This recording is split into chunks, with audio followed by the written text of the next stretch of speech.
we begin, I would like to thank our co-sponsors for tonight's event, the Sine Institute for Policy and Politics. You'll get to hear from their outstanding leader, Amy Dacey, at the end of the event. I'd also like to give a shout out to the SPA events team for their hard work in putting tonight's event together. I'm enormously proud to be the Dean of the School of Public Affairs here at American University. We celebrate our recent top 10 ranking by the U.S. News and World Report, but we also recognize the privilege of being a School of Public Affairs in Washington, D.C. carries with it a huge responsibility. We are training the leaders that will guide and secure the future of our democracy. That is why this event is so meaningful for us. Through his approach and work, it is clear that Governor Baker puts our country and its democratic system before self, and like us, it's all about results. At this time, SPA is better equipped than ever to set our students on their personal paths, to provide them an education that sparks their curiosity, tests their convictions, and strengthens their character. Ultimately, that is our most important mandate, which has seen us through our long, almost 90-year history and will carry us toward a brighter future. Now to tonight's conversation. It is my pleasure to introduce the president of American University. Sylvia Burwell is AU's 15th president and first woman to serve as president. Under her leadership, American University became the first carbon neutral university in the United States, the first to launch an anti-racist research and policy center. President Burwell also helped to double our externally funded research dollars in just 5 years. She led the creation of our comprehensive strategy, Change Makers for a Changing World, as well as our plan for inclusive excellence, both of which have community at their core and are focused on ensuring that all AU students can thrive and reach their full potential. President Burwell led the university through the challenges of the last 2 years. We knew we were lucky to have a president who served at the highest levels in Washington as Secretary of Health and Human Services and Director of the Office of Management and Budget. We could not have predicted how important those skills would be and how essential they are now as we emerge from even better from the pandemic. I'm personally thankful for her partnership and support of both me and SPA. Please join me in welcoming President Burwell.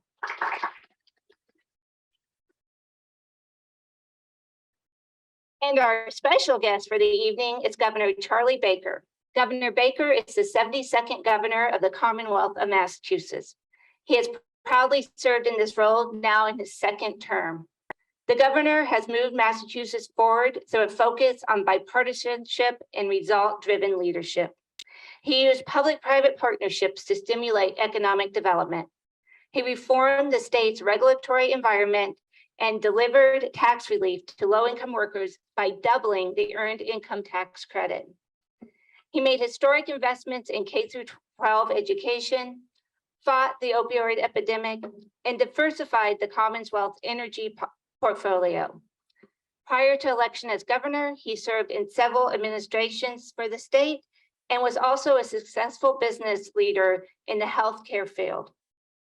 We are here tonight to both recognize and applaud his work in results, getting beyond politics to get important work done. The book is an important guide for individuals and schools of public affairs looking to find our way out of gridlock toward progress and results. Please join me in welcoming the governor.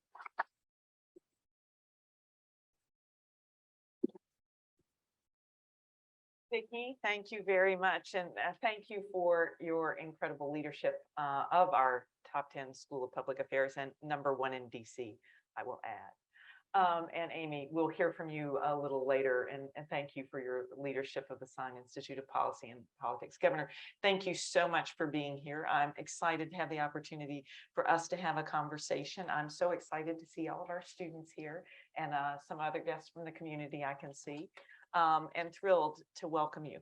I thought that we would start this evening by having you talk a little bit about the book in terms of a book that talks about 4 key steps to getting results. And also a little bit as you're talking about the book, how our students can hear about how this book contributes, I believe, to helping people understand the importance of the role of public service and what it can mean for them, because we have so many of our students who are engaging in that study, and we are hopeful will go on to serve in ways that both you and I have had the opportunity and chance to serve.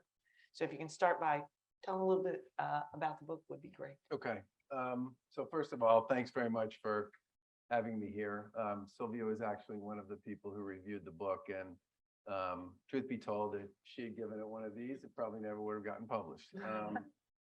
I got to know her when I was governor of Massachusetts and she was Secretary of Health and Human Services, because we had to negotiate a 5-year Medicaid waiver with her and with her team. And I just want you all to know that having spent 16 years of my life in government, 8 as governor and 8 as a cabinet official in 2 previous administrations at the state level, I know a great performer when I see one, and you have a great performer in public service in your president. That's my hope, that she'll take it easy on me for the rest of the evening. So the book was written with a friend of mine and a colleague by the name of Steve Kadish. Steve is a lifelong Democrat. I'm obviously a lifelong Republican. I got to know him when I worked in state government in the 90s, and he and I worked together on a ton of different projects. And he actually, he voted in the Democratic primary when I was running in 2014 in the Republican primary. And I've never really talked about whether or not he even voted for me in the general election. But honestly, he was the easy choice for me to be the first chief of staff in our administration. And that was an odd pick. Usually when somebody gets elected, their chief of staff, when they enter office, is somebody who worked on the campaign. And usually it's your campaign manager or, you know, your senior advisor or somebody like that. When I pulled this guy out of academia, he was I think he was the provost at Northeastern at that time. To come work in our administration, it was an unusual choice. A, because he was a Democrat. B, didn't work on the campaign. And C, he wasn't kind of a known quantity to a lot of people. But Steve is one of the best operators I've ever seen in a complicated organizational environment, and government is very much that. And he and I started talking in 2017 about writing a paper about sort of, after 30 years of working together in public and private industry, we thought it would be good to try to put some of that on paper, because there's a lot of academic research around what and why and policy and procedure and all the rest. There's not that much about how. And there's a lot of how that's written in the private sector. There's not much how that's written in the public sector. And the how part is when you actually take the grand idea and turn it into something real. And our view, and we say this in the book, is that one of the things government needs to understand, and the people who work in it need to understand, is that if you don't deliver on some of the promises and the commitments you make, you create a certain amount of cynicism in the public generally. And the tendency in the public sector many times, especially among politicians, I've probably been guilty of this, is to overpromise, right? And if you don't deliver, what you really say to people is it's sort of a negative message about what's possible. And I think one of the things this book is about is trying to say to a lot of folks, both practitioners and others, that there's a lot that's possible. And if you think about it through a framework like this one, you can get a lot accomplished. And that ability to get things done, to accomplish them, to focus on that how, in my view, is part of what builds up the value, the appreciation, and the belief in what the public sector can achieve. And the book basically has 4 elements to the framework. The first one is people or policy. And there are a lot of people who think people are interchangeable. They're not. Building a team is the most important thing anybody in any complicated organization has to do, and it should be respected and appreciated and taken enormously seriously. And Steve and I spent an enormous amount of time, both during the transition before we took office, and even today. He's not in the administration anymore, but I still talk to him all the time about personnel. people ultimately will determine in many cases whether you succeed or not. And you need people who are subject matter experts. You need people who've managed in some environment before and demonstrated they can do it. And you need people who can be team players. And I know that sounds commonsensical, but I'm telling you time and time again, people pick 1 out of 3 or 2 out of 3 and discover that they've miscast somebody, that they're not in the right role. And that creates all kinds of challenges and issues for everybody else. The second is to follow the facts. And there's 2 sets of facts you have to follow. One is what I call the hard facts, the data, the information, the metrics, whatever way you measure it. The second part of following the facts is what we call points of pain. And it's what are the things you're hearing, either from the people who are working in those entities or the people who are supposed to be served for them. What are they saying to you day in and day out about how you're doing and how it's going? And Steve and I worked together at a health insurance company, a nonprofit called Harvard Pilgrim Healthcare. It went into receivership. We basically were part of the team that turned it around. It was the #1 ranked health plan in the country for the last 7 years I was there for member satisfaction and clinical effectiveness. But a huge piece of that turnaround was what was coming into the call centers, both the provider call center and the member call center. And we collected that data and that information, and a lot of that became the core of the problems to be solved. And I can't tell you how important it is. Most people, they just focus on, the metrics, the spreadsheets. You got to get to the points of pain, and the points of pain are usually going to come from your customers, your vendors, your suppliers, people like that. The third part is to focus on the how, and that means to really get real about what is it that's actually going to make this better, and to be willing to recognize and understand that the how may mean having to change the way you do things, and you can't just power through it. If you take seriously the stuff you learn around points of pain, and you take seriously the information you gather from the data that's available to you, you will have to change the way you operate. And in the public sector in particular, that can be complicated and difficult. But you have to understand and recognize that that's a big part of getting there. And then the final piece is push for results. And the way to think about push for results is track how you're doing. And if it's not working, pivot. Don't be afraid to actually change what you're doing if it's not getting you where you need to go. In the public sector, one of the hardest things to do is to say, I know 3 months ago I said we should be going this way, but we need to be going this way. Just continuing to go this way because you're uncomfortable acknowledging that you should be doing it differently. All that really does is just deep, now you're just into a hole and you're digging it deeper. And one of the great challenges that everybody in any big organization faces is, are you willing to push for results, even if they mean you got to acknowledge that some of what you were doing wasn't necessarily going where you want to go, and you really need to go over here instead. But that's basically the framework.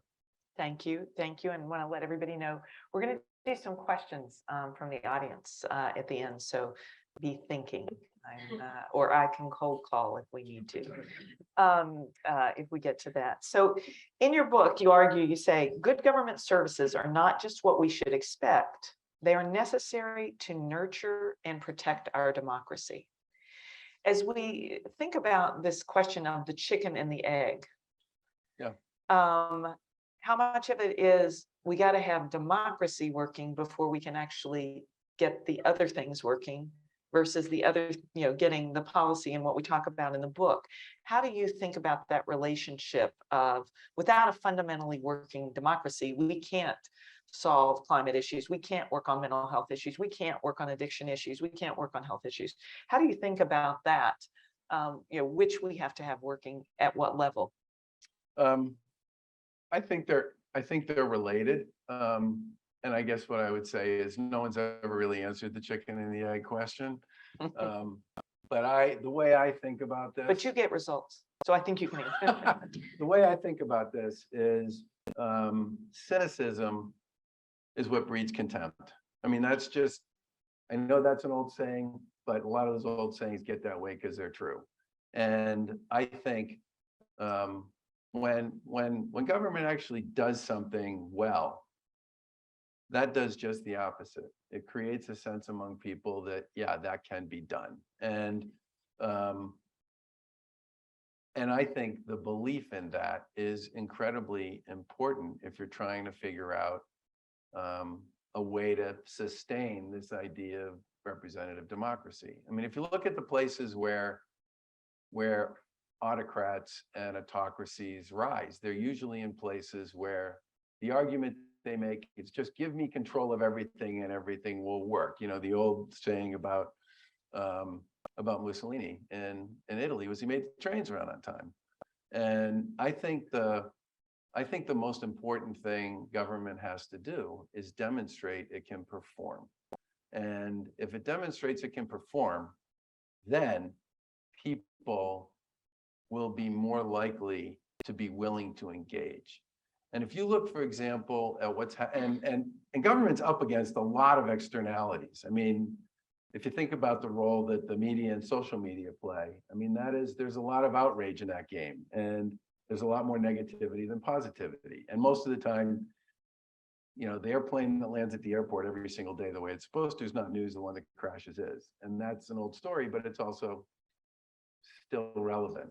When government does what it's supposed to do, it's pretty hard to get people to pay attention to that, but people do experience it. They do experiences. One of the things we talked about in the book, when we took office, the lieutenant governor and I discovered that there were 55 communities in Western Mass, hill towns mostly, that didn't have access to high-speed internet service. And there were a bunch of reasons for it, which I won't get into, but giving it to them, figuring out how to actually make it work in communities where you were going to have 2 or 3 times as many telephone poles as you had people, was a logistical challenge, and it was expensive. But we did it because our view was this is like water or electricity. You know, you can't live and this is before the pandemic. You can't live in a 21st century community without it. And most of these places, you know, if you wanted to use the internet, you'd have to go to the library or sit out in the parking lot outside the pizza shop, or maybe you could draft it off the local university if you had one. And I used to draft off Suffolk University when I was in state government because Wi-Fi in state house isn't very good. But the interesting thing here was we got about 45 of those communities hooked up by March of 2020. And the other 10 were on their way there. Those communities believe the government works because we solved their biggest and greatest heartburn, which was their inability to be part of the 21st century. And I think we underestimate the power of doing something well. And I think that does matter when it comes to the other issues associated with democracy. There are a lot of people who are cynical about a lot of things, and you give fire to those who want to promote that when you don't get something done and get it done reasonably well. We'll kind of stay on the democracy theme a little bit throughout. And one of the ways I want to stay on it is we had a survey that was conducted by the Sine Institute, and it was called The Sign of Things to Come. And it found that That's pretty clever. By the Sine Institute, the sign of things to come. I like that. Yeah. Branding Yep. here. And what it said is that it found that young Americans are dissatisfied with the state of our democracy and feel it's hard to make progress given the way the system is set up. And when you think about that question, or that premise that's being expressed by young people across the country, what percentage of that problem, the articulation that the problem is the system, what percentage of that problem is substantive, and what percentage of that problem is a communication problem? That we're just not explaining to our young people how the system works or that it does work. So if you were putting percentages, how would you put percentages? The system, can you tell me again what the system? They're dissatisfied with the state of democracy the- and feel it's hard to make progress given the way the system is set up, like most For them surveys. to make progress as people, or for the government? Issues to make Issues to progress. make Issues to make progress. Um, Looking at Amy, who has looked at it in depth, but yes, that was my understanding of the survey. okay. I guess I'd say a couple things. One is government plays at multiple levels. I think one of the biggest challenges we have is that most people don't pay a lot of attention to what's going on in their local or their state government, which, you know, as somebody who's spent a big piece of my career in both, that makes me sad, because a huge piece of the government that matters to you and will matter to you is going on at Oh, yeah. local and state Oh, government. yeah. And the, you know, the price of the house you can afford to buy, the apartment you can afford to rent, the parks that your kids and you will play and walk in, the schools your kids will go to and that you go to, the traffic that you may or may not have to deal with, the downtowns and the vibrancy of them. I'm telling you, that's all state and local government. And it doesn't get anywhere near the attention or the recognition that it deserves. If you look at, so elections at the local level in Massachusetts, and I love Massachusetts. I've lived there for most of my life. You know, I believe deeply in the people and in the institutions of the Commonwealth. I wouldn't have played all this time in public life if I didn't. A typical municipal election, you might get, if you have a great one, you might get 30% turnout, okay? In a typical off-year state election, where you're electing members of Congress, your state reps, your state senators, and your statewide office holders, like me, 50% is huge, okay? The only time you really get everybody to come to the table is in the on-year election, when the president's up, and then you get maybe 75 or 80% turnout. And believe it or not, there's a big difference in who votes and what they think if you get 20% to turn out, or 25 or 50 or 75. And, you know, we've been banging the drum on this one hard, and it is really tough to get people to understand why those local and state elections are important. And yet, that is where a lot of things that will matter to you as young adults will happen and get done. It's not to say that there aren't huge issues at the federal level that matter. There are. But I think sometimes we don't appreciate. I mean, we got a lot of work done in every legislative session I've been involved in. And take a lot of the stuff we've done on climate, it's 100% bipartisan. We got one of the most comprehensive police accountability bills in the country passed, bipartisan. We were working on that before the murder of George Floyd and all the rest that came with that, on a bipartisan basis. I think sometimes Washington is kind of a different story for a bunch of reasons, and I'm happy to talk about that if you want to, although I think you know more about it than I do. But there's a lot of good that does happen in government. It just, people don't pay attention to it. And I think that's too bad. I just want to, COVID. I'm telling you, in Massachusetts, I had a front row seat for the way local governments, nonprofits, healthcare providers, state government, EMS people. I mean, it was astonishing to me the way people dealt with that and responded to it. And Massachusetts Commonwealth funded a big study of how states handled COVID, all 50, and they used 65 metrics to measure performance. We finished just behind Hawaii. So I think of us as being 1A. But they're an island. And we're the second or third most densely populated state in the country. And we're not exactly a warm weather place where people can hang around outside. So if you graded on a curve, I think we would have done better. But the point here is that was a ton of that was states and locals. and on the, you know, I completely agree in terms of this point about the states and things getting done. I will put in a plug for it. It'd be great if where we are sitting was a state. I will just mention that in terms of the district as we think through, because it is important and relevant. And I will say, just to emphasize the governor's point, and he knows this because I went to every NGA. When I was Secretary of Health and Human Services, I called myself the secretary of the kitchen table, because at HHS, you are working on the things that people actually care about at the kitchen table. You are working on all the things that make a difference in your life. Like, you don't have to wait in terms of the issues we're working on at HHS. And my relationships were with all the governors. How much time did we spend together? Not just on Too healthcare, much.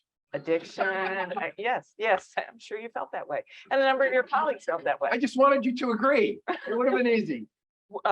Absolutely, but Well, how that's much time? actually- No, I mean, how much time did we spend together? John Hickenlooper and Yeah. I spent that time together. Vice President Pence and I, Medicaid was expanded when I was secretary in the state of Indiana.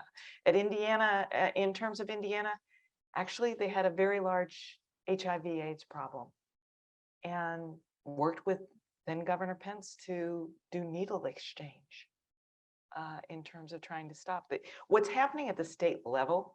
You know, John Hickenlooper and another governor Democratic governor Colorado, doing a great job on addiction, in terms of those issues.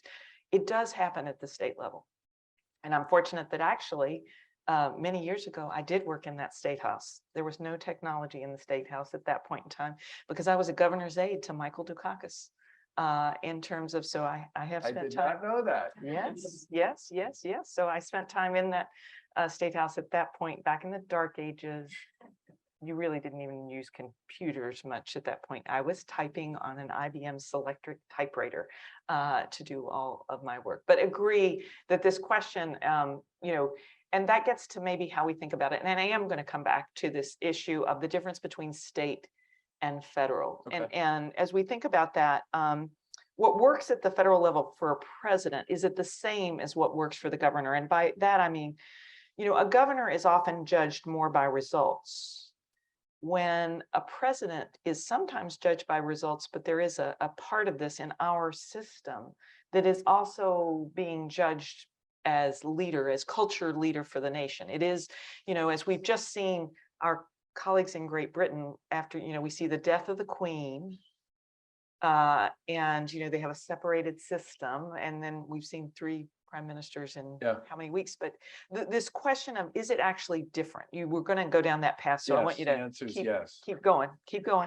Yes, it is different. The biggest difference is governors basically play on a state stage, right? And even if it's a big state, it's not that hard to get from one end to the other. And it's not that hard to, and for people to get, kind of a good look at you. And presidents represent basically the Western world. They represent Western democracies. They have an enormous stage they play on, and what they say, what they do, how they do it, where they go.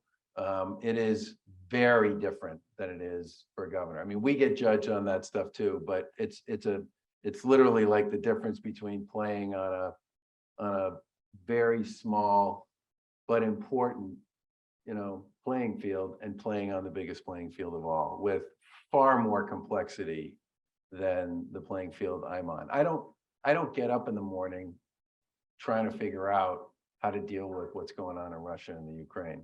I mean, I think about it in terms of, reliance and energy prices in this winter, but it's the difference between the playing field at this White House level and the playing field at the state level is huge. And the difference in the playing level is huge, is the difference in what you're judged on in terms of what you need to be. Maybe. Is there a difference in that, in terms of this issue of, in Great Britain, they do have a king or a queen, in terms of the culture and the representation and what you're supposed to be to the entire nation versus like what you're supposed to deliver, because those are 2 different things. Yeah, I think, governors can certainly set a tone. And I like to think that the tone we tried to set was sort of skip the noise and worry about the work. But I think there's no question that when the playing field gets bigger, it's harder to make the connection as personally as you can on a smaller playing field. And, the Lieutenant Governor of Massachusetts, Karen Polito, actually visited all 351 cities and towns in Massachusetts in her first year, and she's been back to a bunch of them. I've been to over 250, and I've been back to a bunch of them. I mean, she and I are on a first name basis with probably every city manager, mayor, select board member in the Commonwealth. And there's a sort of a presence and a connection there that between us and the communities that we work with that is defined by something other than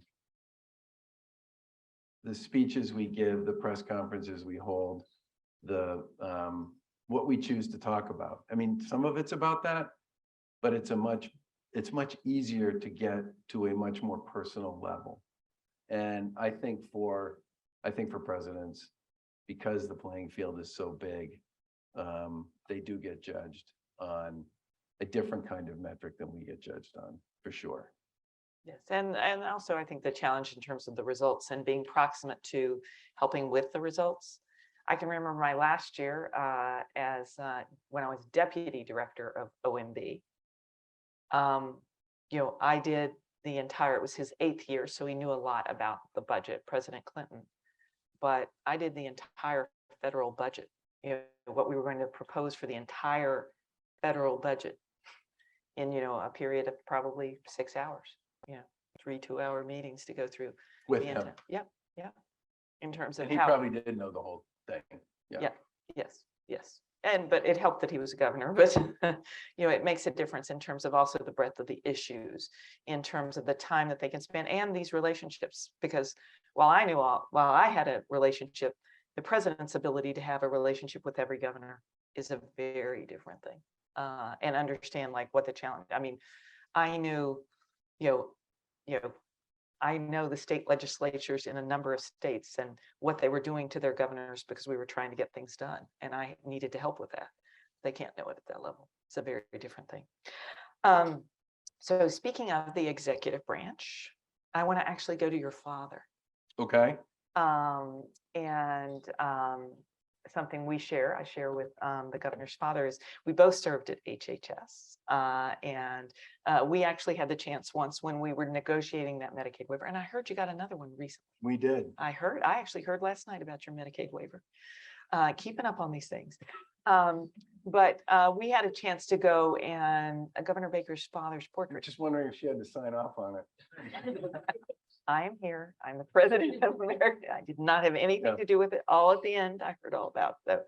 So we had the chance to go and stand under and look at the governor's father's portrait, which is hung at our department because it was deputy secretary of the Department of Health and Human Services.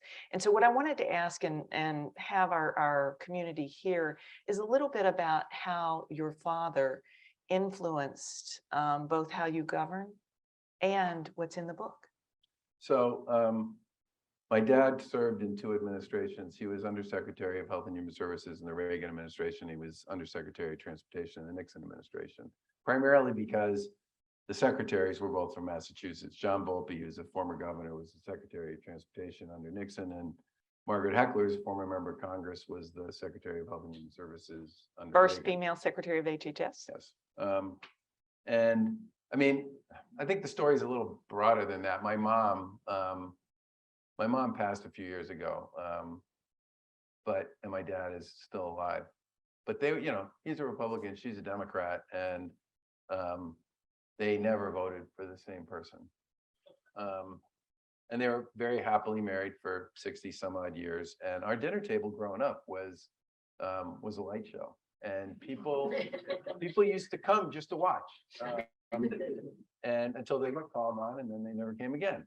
But the thing I learned watching my parents was they were really good listeners, both of them, and it was a conversation. And my parents were big believers that your receiver needs to be a lot better than your transmitter, and they weren't having a debate or an argument or a contest. They were having a conversation. And I came to believe, listening to the 2 of them, that you learn more from people you don't agree with all the time than you learn from people you do agree with all the time. And that's why our cabinet was a big collection of Democrats, Republicans, and independents.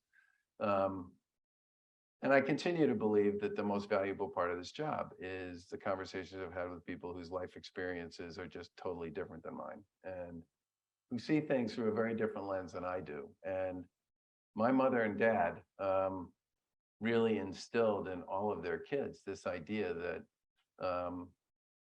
you have to listen, and it's not a contest. And they could tell if you weren't, because if you just tried to sort of get on a point and just keep pushing it back at somebody, they would eventually, referee the thing and just say, "You're not listening. The question they asked you about that was this. What's your answer?" And if you grow up in that kind of environment, you have a hard time sometimes understanding why there are so many people whose transmitters seem to be really good, but whose receivers aren't very good at all. And I'm telling you, they're not getting as much as they could out of their own gray matter because of it. So I think that is one of the most important points that we'll hear tonight. And I would just reinforce it by, why do we think that we were given the ratio 2-to-1? Yeah. Like, the ratio actually fits what the governor just said. And I just think at a time when I think that's one of the big challenges. And I think that's one of the things that I think, Vicky, Amy, all of us that are here, that we so want and we so hope we provide, for you, is help with that. That is a big part of like what you come here to do in terms of the listening in the classroom. But like, this is not just, it is just in general, this concept of how do I take in and how do I really hear? To your point about your parents calling you on your stuff when you were just not really listening. You may have been hearing, but you weren't listening. And so I hope that that is an important thing that we all walk away. A topic related to the nation, but something that we certainly see acutely on university campuses, but it is an issue you and I had the chance to work on before, is the issue of mental health and well-being, as we call it here at the university, and try and think about it from the positive side as well. And when you think about the issue of mental health, because you've done a tremendous amount of work, including recent legislation at the state, what's your sort of framing approach to this issue of mental health and wellness? Let's take it at the Commonwealth of Massachusetts, and then if you want to focus on how universities should think about it too. So the hard part about mental health is, I'll be interested to see what she says about this. The entire payment system for healthcare in America is built on the Medicare chassis. We don't have a single payer, but that payer pretty much determines how everybody gets paid for everything, because everything's done on a DRG and an RBRVS basis. Medicare. I'll explain the You with acronyms. me so far? I'm not sure DRG. So Medicare pays for technology. That's what Medicare favors. It doesn't favor time, right? So all the time-based services, addiction services, mental health services, primary care, ironically, gerontology, pediatrics.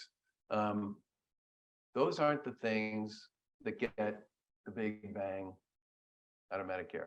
What gets the big bang out of Medicare is the next advancement in science and technology. I mean, the whole thing, in my view, is set up to drive the healthcare system to get more and more technologically sophisticated.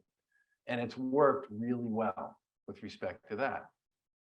But at the same time, after decades, all the medical schools then make that their primary focus, right? And that's where most people go when they go into medicine. If you look at the distribution of specialists to primary care providers, including sort of all the folks in the primary care space, most countries, at least Western democracies, they're plus or minus 50-50, right? About 50% of them are specialists, 50% of them are in these time-based professions. In the US, it's more like 30-70. And it's moving more toward the 70 number and less toward the 30 number. And when I meet people who are going into pediatrics or primary care and mental health, first thing I say to them is, thank you so much for your vow of poverty, because we really need you. And so we filed legislation before the pandemic that basically would have pushed back against that whole fee schedule, and at a state level required providers and payers to dramatically increase their spending on the time-based services. And I couldn't get it passed. And coming out of the pandemic, everybody knows the mental health stuff in particular and the addiction issues were worse than they were going in.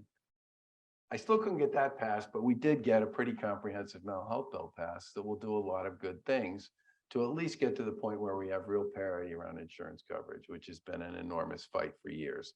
There's a 1-800 number anybody can call 24/7 and get immediately connected to a clinician if they're in crisis. There's a roadmap associated with people's ability to access the system in a more systemic way. There's all kinds of payment reforms for people who go into the field. You know, we'll pay back your loans, we'll pay back this, we'll pay back that, we'll pay back this. But I really do believe that if you want more providers in the mental health space, you have to be willing to pay more. Because the move, you know, a pathologist or a dermatologist makes like twice what a primary care doc makes. I mean, the differences are big. It's not like 20% or 30%. It's huge. And I also think we haven't done a good job of leveraging or engaging or supporting nurse practitioners in this space, or psychiatric social workers, or there's so many people who could be huge players in this space.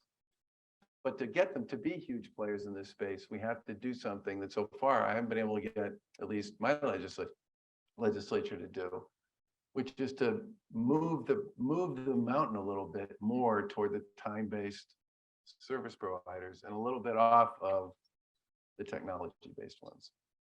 So as I'll engage on that. We'll have a little nerd out on healthcare issues here. But please think of your questions, and we'll go to your all's questions. I think what I would say to your comment about paying for time is I'm going to see you and raise you in terms of poker parlance, in terms of I will take what you said and actually take it to what I believe is the next level in terms of it. And that is, we need to pay for outcomes. So I'm all in on that, but you need the human infrastructure. Right. Yes. But in terms of that's a part of delivery system reform. So we need to reform the fundamental system. And a part of how you do that is get to the place where you pay and you are willing to pay for the outcomes. Because once you're going to pay for the outcomes, what you're going to come to is knowing that the time it takes for your therapist to get the outcome that we're seeking. And one of the biggest problems has been the measurement. So, you know, you use technology as a proxy for, you know, what it is. So I don't disagree about the technological parts of it, but I think the big switch we need to make, there are two very large switches we need to turn in healthcare, and we need to do them in education as well. And one is put the consumer at the system, it's the center. And you talked about that in your pain points point, the pain point thing. Whether the consumer was the actual person of the individual, you talked about this, but both education and healthcare were designed not with the consumer at the center. They were designed with the provider at the center, the faculty and the doctors. When you flip that model and you think about designing what we're going to do with the consumer at the center and measuring outcomes, and the measurement of outcomes, I want to, you know, to the point of being honest about results and governing and stuff like that, I got to tell you, it is really, really hard to measure those outcomes. That is one of the critical path issues that one struggles with. You know, this is what I spent lots of time on in terms of trying to do it. And that is the hard part, is I think as you were starting to reflect, it's really hard to measure these outcomes at times and flip the system in that way. But that's where the whole thing needs to move. And you will get to, you know, and it will lead to different things. How should we do primary care in this country? And that will lead to the other point you made, which is operating at the top of your license. Why do we think now you're going to be able to get hearing aids, you know, at the drugstore instead of through a provider, right? Get people to operate at the top of their license. That's what you need in terms of the kinds of things that you're doing. So once you start changing the system, you'll start doing these tactical things that will get there. So I agree with you. This top of your license thing, it's a real issue in so many ways. Yes, and yeah, it is a complete real issue. in terms of, and it also solves another problem that, we both have been in the budget sides of governing, right? And economically, the Gini coefficient, which is in organizations, the ratio of what the lowest paid person is paid to the highest paid person and that differential. And so we need to raise, and like having people go at the top of their license and then paying for that is how you can raise, you can solve another problem too. It interacts with the broader economic issue. Yep. Okay, enough of the nerding out on the details of healthcare. Why don't we start with our questions? And I think we were going to have one of our students, Austin, I think you're going to start us off tonight. And everybody who's asking a question, if you don't mind introducing yourself and your affiliation with the AU community, because we have all kinds of folks here, that would be terrific. Hi, I'm Austin Drake. I'm a junior studying history, studying CAS, my SPA. And I'm the president of AUCR. So this question is kind of more specific to kind of a partisan environment, but like, He's also from Massachusetts. yeah, I'm also from Massachusetts. So this is a more constituent-minded question. Looking to the future, like obviously you're retiring now, but like how can the Republican Party in Massachusetts like succeed? Like I'm looking at the polling now, we're not doing as well as we did with your past two governor's races where you won by pretty like substantial margins. How can we like as Republicans like stay true to our values, but also continue to win and advance those in a very deep blue state that Massachusetts is? So, I think the Massachusetts, 60% of the electorate in Massachusetts are independents. 30% of them are Democrats and 10% of them are Republicans. And nationally, actually, the unenrolled voters have been growing as a percent of the total since 1990 or so. I think the unenrolleds might be as high as 48% in some of the polling I've seen. Wow. And what that says to me is that there's a bunch of people out there, more every year, who are not, check the box partisans. They're not all this on this and all this on this. They're here, right? And since I happen to be that way, that kind of works for me. I worked for two governors in the 90s who were fiscal discipline types and socially moderate to the point of liberal in some cases, before that was unpopular in the Republican Party. And but I happen to believe that's where most of America is. And it's certainly where most of Massachusetts is. I think that's the reason why, there are twice as many independents as there are Democrats and 6 times as many independents as there are Republicans. And I think the thing that anybody, needs to keep in mind when they're running for office, you've got to be true to yourself. I mean, you got to believe what you say, because there's nothing that will strip the bark off you like a statewide race if you don't really know or think what you believe, right? I mean, people can smell that very far away.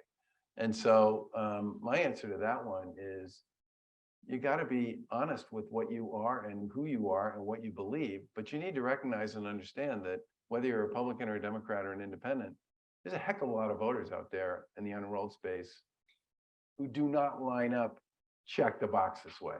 They care about a lot of different things and they see them differently depending upon context, facts, stage in life, all kinds of things. And so that means to me that you can succeed as a Republican if your belief system and your value system is one that, recognizes and understands that most people don't just line up on one side or the other. They take, well, my mother and father, I mean, the debates and discussions they had were like about data. And I think honestly, at the end of the day, that's the way most people think about this stuff. Thank you. I think we have a student over here. I think.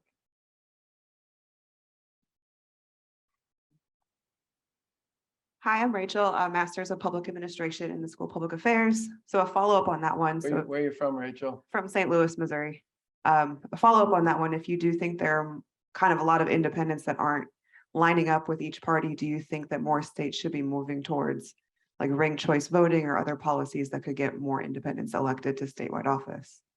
I think ranked choice voting has sort of, Alaska's is very different than Maine's is very different than New York City's. I mean, so when someone says ranked choice voting to me, it depends to some extent on which one they're talking about. I do think open primaries, which we now have more of than we used to, are a good thing because they get more people involved in their preliminary elections. And I think municipal elections, I ran for the select board in the town I live in. That's a nonpartisan race. Doesn't matter what your party is. Top 3 finishers win, I think we should have more elections like those. I think the ranked choice thing can work, but it depends a lot on which version you're talking about and whether or not whoever it is that's doing it has the infrastructure to actually tell you who won the night of the election. I mean, I thought it was too bad that it took 10 days, 2 weeks after the election, after the primary in New York City to get around to telling people who actually won. I think that hurts Sylvia's comment about democracy. But I definitely think this idea of giving more people a shot at that first round would be pretty interesting. Yes, gentleman here.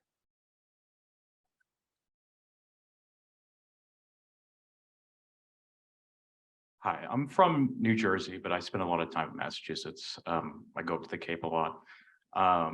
The Cape Bridge replacement project didn't receive a first round of competitive grants. Well, this guy's paying attention.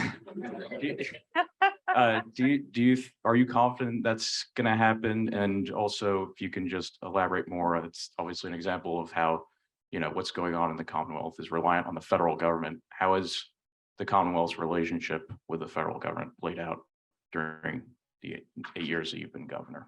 So, it's funny. Most of the people always say, that my relationship would be with, I'm a governor, therefore my relationship would be with the president. Actually, no. My relationship is with cabinet secretaries.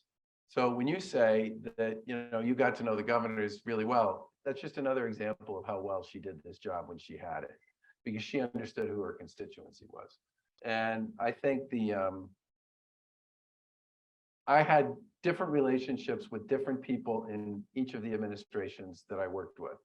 But it was almost all at the cabinet secretary level. And it was usually issue specific. With respect to the bridge, the thing I would tell you, I mean, the bridge is owned by the Army Corps of Engineers, right? The Cape Cod Canal was dug by the Army Corps as a defense process, right? They wanted a quicker path to get from one end of the bay to the other. So they just cut a hole through the elbow of the Cape. But once they cut a hole through the elbow, they then had to build a bridge to get to the other side. My goal, I told them, we will pay. And these bridges are very old, they're way past their useful life. They need to be replaced. What we said to them is, we'll pay our money for the connections on the new bridges. You build the new bridges, we will pay to connect, all right? And we will give you as much technical assistance as you want on fixing your bridges. And the deal that we made with them was, you build the new bridges, they're yours, they're past their useful life. You're gonna spend hundreds of millions, probably billions of dollars trying to keep repairing them. And you're gonna, you're gonna make people nervous about whether they're gonna, these things they're very big ships that go through the Cape Cod Canal. So these bridges sit like 3-4 stories off the canal. I mean, you are way above the water when you're driving over that thing. What we said is, you build the new ones, we'll pay for all the connective activity, and then we'll take them over and maintain them going forward. And the part that's been hard has been to get the Army Corps to agree that they're gonna, some of the conversations have even sounded like they want us to pay for their bridges. I don't really think that's either appropriate or makes any sense. I mean, they really need to put the money on the table to fix their bridges. We're perfectly happy to work with them, and we'll pay for all the other stuff. And that's kind of the deal we made with them a couple years ago, and we'd love to see them execute on it. But my primary relationships are with cabinet secretaries. I could do an entire seminar on the Army Corps, but we're not going to do that tonight. We are not going to do that tonight. I'm going to take from over this side, gentleman over there. And then we'll do one more. Yeah, no, the Army Corps, that's a whole story. So I apologize in advance. My voice, I'm getting over a cold. To go just make a short point about the Cape Cod Bridge. I'm actually from Southern Plymouth. I'm a town meeting member elected there in Plymouth, so also a local, but I see the Cape Cod Bridge as much more of a death wish or a death trap than anyone else, because I don't go for vacation. I go to get groceries at the market basket across the bridge. But going back, High up. it is. To go back to your comment on local government and people not paying attention. So in Plymouth, as happening with most municipalities in Massachusetts, people are debating whether or not to scrap town meeting for city councils and mayors because they believe they'll be able to pay more attention to less people and get quicker services and more deliverables. When in reality, if you're in town meeting and you have hundreds of people on hundreds of different committees working for you, generally you don't get the attention focused on government that you would need to appreciate it, and you generally get more personalized results. What is your thoughts on that? Do you believe city government is more beneficial than town meeting? And how do we get people to pay attention to the good effects that come out of more personalized forms of governance? So, I mean, the answer to that one, and this is not a dodge, is it depends, right? I mean, in some Swampscott, which is where my wife and I live and we raise our kids, it's 14,000 people. It's 3 square miles. It's got the population density of actually of a small city, although it doesn't look like one. And when we moved there, they didn't have a town manager. The select board basically did everything, and they all had jobs. And so a lot of stuff just didn't happen. And so I got involved in a local government issue, which was a committee that we put together to determine whether or not we should change our charter to at least have a town manager. And we wrote up the charter, the select board sent it to the legislature endorsed it, thereby making it possible for us to put it on the ballot. We put it on the ballot, and a lot of people showed up to vote on that. And they voted that they wanted to have a town manager, and we have one. And I think it's been a giant step up for the community, having one neck to choke every time something doesn't go the way it's supposed to. And but I think representative, are you a representative town meeting, or can anybody show up? Okay, there's 2 kinds of town meetings. There's town meetings where anybody can show up. So you could literally have 50 people there, or you could have 500.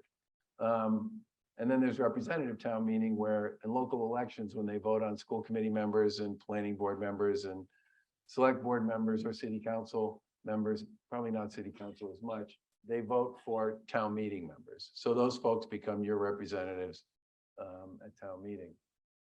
I like the town meeting form of government. I always have. It's one of the quaint little things we have in Massachusetts. It's been with us for ever and ever. But I think communities got to make that decision based on the context and the times and what it is they think makes the most sense for them. I do think when you get into those conversations at the local level, people do pay attention to that stuff. I was amazed at how many people showed up to testify when we started talking about changing the charter. And that was, I mean, when it's in your own backyard, that kind of stuff, it gets people's attention. When you want to build a new school, when you want to do any of that kind of stuff, that's when people show up. But I wish they would show up more just on the regular routine elections that people have, because they do matter. I take it you like the representative form of town government. Okay. Okay, we're gonna That's take honest. one more, and then Amy, I'm gonna come to you, the gentleman right here. Yep. And I'm sorry, we can't take all of your all's questions. I love that everybody's here asking, please. Thanks so much. My name is Paul. I'm a senior in the School of Public Affairs, and I'm a lifelong resident of Foxborough, Massachusetts. So big Home of the New Patriots England fan. Patriots. Who had a really bad night last night? Go Bears. I got my graduate degree at Kellogg, so. My question is, in a crisis like COVID, where there's a lot of data in large volumes coming in, and maybe it's telling you different things, what's the best way from an executive perspective to organize your team in order to interpret that accurately? That is a really, really good question. So we did two things very early in the COVID thing. One was we set up a command center, and the command center was run by the Secretary of Health and Human Services, Mary Lou Sutters. And then we went and plucked a whole bunch of people we really thought were smart, either from state government or just from other lives we'd had, and built kind of a team to work out and borrowed them. A lot of them we just borrowed from hospitals and companies and other organizations, and said, can we have these people for what we thought was going to be a few months, right? And it ended up being for a couple of years. And there was so much information flying around that we all looked at each other and said, this is nuts. And so and this is one of the advantages of having worked in the healthcare space, right? I know a lot of people in it, and I know a lot of people in it in Massachusetts. And we happen to have a lot of people who know a lot about healthcare. And so we called a bunch of people and we put together a medical advisory board, which had 6 or 7 people on it. We talked to them every Wednesday afternoon virtually. Nobody knows who they were, okay? This was 100% off the record. We could just ask them questions about all the stuff that was flying around and get their point of view on it. And having that ability every Wednesday to know that I was going to be talking to these people and that they were going to be telling me exactly what they thought and not worrying about what anybody in the public domain might think about it or anybody on Twitter might say about it, was incredibly valuable. And the back and forth between them, right? When we would talk about almost anything around vaccines and transmissions and testing and, you know, antigen tests versus PCR tests, the long tail, I mean, everything was probably the most important thing we did in terms of trying to center ourselves and figure out what we actually thought, given the swirls that were going on around data, and then what kinds of decisions we would make as a result of that. Really, that was a really big and hugely important thing. And almost nobody even knows for the most part that we did it. I would just add that the other thing when you're in those crises is, as quickly as possible, getting to what are the prime issues, so that you're setting, you know, in terms of your goals and objectives, because then as you're reviewing that data and analytics from all different places, you review it in a context that's prioritized of what's most important. Let me be specific.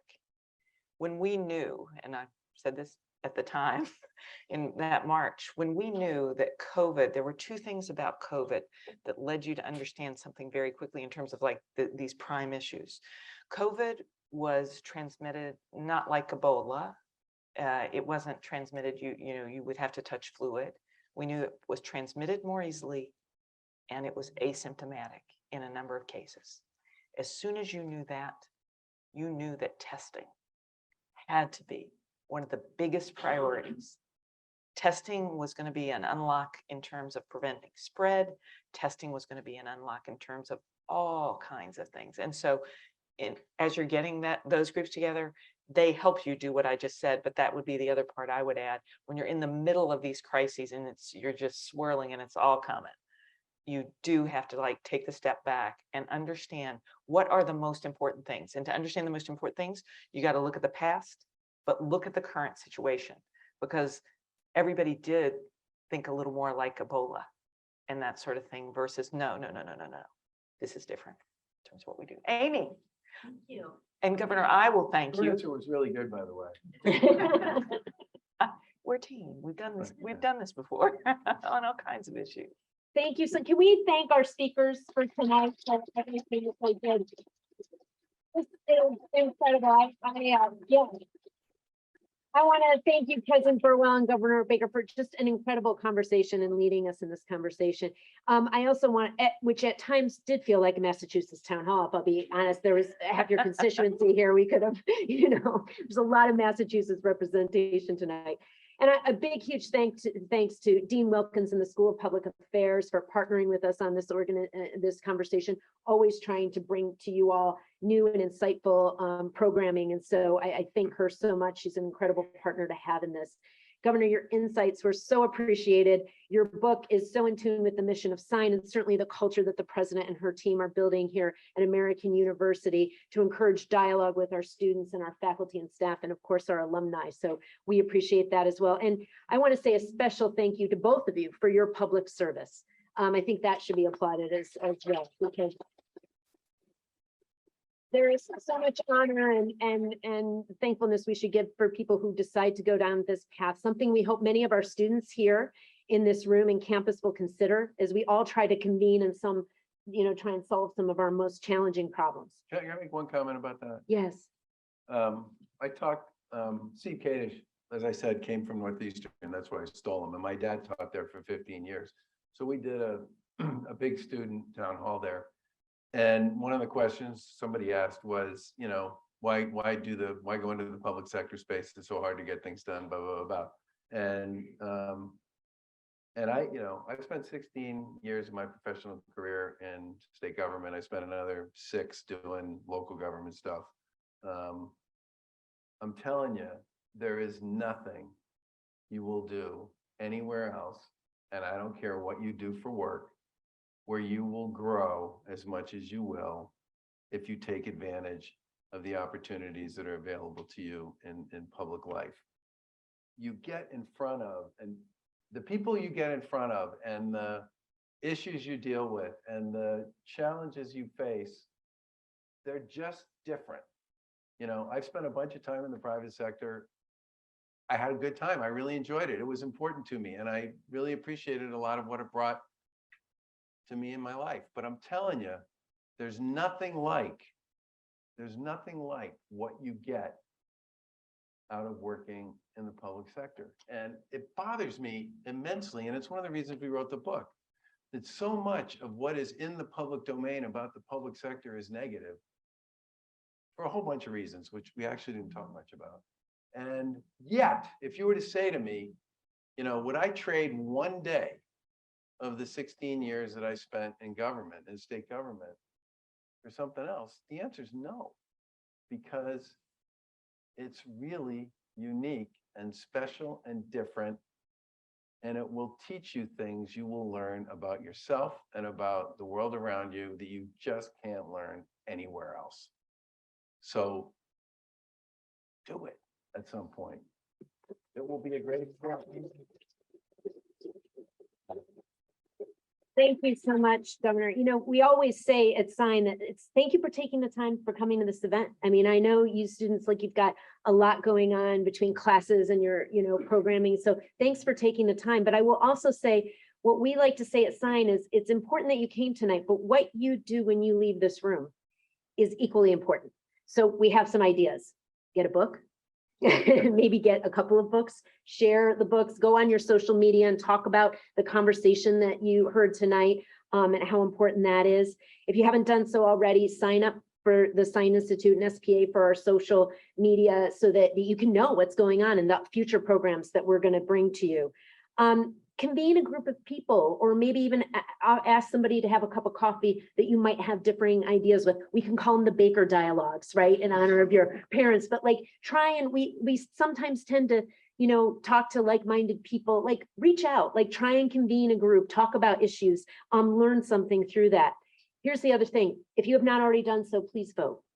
There's resources at AU Votes. Please, please, please. And when you voted, your work is not done. Tomorrow, I'm going to do it. When you wake up tomorrow, contact 5 of your friends, at least 5 of your friends or your family members. Ask them if they have. Do they have a plan to vote? If we've learned something tonight as well, There's honor in public service, but we also get to elect those people. That is our opportunity in a democracy. And so we have that opportunity coming up in next Tuesday. So please come, stay. There's the opportunity to get more books, to mingle, talk to some people, introduce yourself to somebody you might not know tonight. And I know the governor will probably stay a little bit with us. I know he has to head back to the Commonwealth tonight, but we're so grateful for your time and sharing it all with us. So again, thank you, Governor. Thank you.